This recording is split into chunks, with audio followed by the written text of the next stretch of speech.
বাড়ির লোক তো বলবে ওসব ওজন টোজন কমানোর দরকার নেই, ওসব ওজন কমানো ওসব মিথ্যে, ওসব ভুয়ো। কিন্তু যখন তোমার এই ওজনটা বেশি থাকার কারণে হাঁটুতে কোমরে যন্ত্রণা শুরু হয়ে যায়, পিসিওডির প্রবলেমের জন্য মেডিসিন খেতে হয়, থাইরয়েডের জন্য প্রত্যেক মাসে টেস্ট করতে হয়, গাদা গাদা ওষুধ খেতে হয়, তখন কষ্টটা কিন্তু তোমাকেই ফেস করতে হয়। সিঁড়ি দিয়ে বারবার ওঠানামা করার পরে হাঁপানি শুরু হয়ে যায়, শ্বাসকষ্ট শুরু হয়ে যায়, কষ্টটা কিন্তু তোমারই হয়। যখন ডক্টর দেখাতে গেলে ডক্টর মুখের ওপর বলে দেয় ওজনটা কমান, না হলে কিন্তু এই সমস্যা থেকে বেরোতে পারবেন না।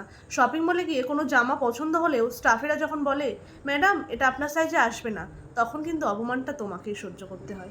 বাড়ির লোক কখনো খারাপ চায় না, কিন্তু বাড়ির লোক সঠিক ইন্টেনশানে ভুল ইনফরমেশান দিয়ে ফেলে, যার ফলে তারা কিন্তু জানে না তোমাকে এই সাফারিংগুলো করতে হচ্ছে, তোমাকে এই কষ্টগুলো পেতে হচ্ছে।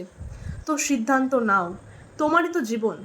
একবার সিদ্ধান্ত নাও, একবার তো কাউকে বিশ্বাস করো, বিশ্বাস করে দেখো যে তুমি তোমার সমস্যা থেকে বেরিয়ে আসতে পারো কি না। সমস্যাগুলো তোমার, সাফারিংটা তোমাকেই করতে হয়, তুমি চাইলে তুমিই পারবে এই সমস্যা থেকে বেরিয়ে আসতে। একবার কাউকে বিশ্বাস করে এগিয়ে আসো,